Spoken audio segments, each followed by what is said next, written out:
नमस्कार सांग मैंने सकाल इडली खाई सारापर लंच पे आसला चिकेन प्रस्तुति आरंभ करदेवाई बसई कढ़ा कढ़ा बसई आलू भाजी काटिदेली एवं तेजपत्र गुजराती डालचीनी पकईदेली पकईदेवा काटी रखि पियाज को मुझे आड करदेवी पियाज एवं लाल हवा पर्यंत छाड़देला मुझे चिकेन को मैरिनेट करदेवी चिकेन लुण हलदी तेल गोल मैरिनेट करदेली एवं पियाज जरीगला मुझे बाटी रखि गार्लिक जिंजर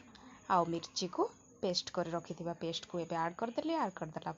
लुण लंका गुंड हलदी गुंड को टिके पकईदेली पकईदेवा एवरेस्ट टिके चिकेन मसला पकईदेली पकईदेवा मुझे किसी समय टिके मसला को टिके भल से कसीदेवा मैरिनेट कर रखि चिकेन को मुझे ऐड करदेवी मैरिनेट चिकेन पड़ सारा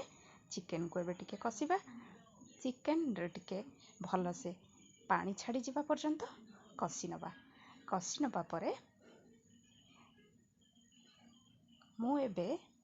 भाजी रखि टिके आलू को पकईदेवा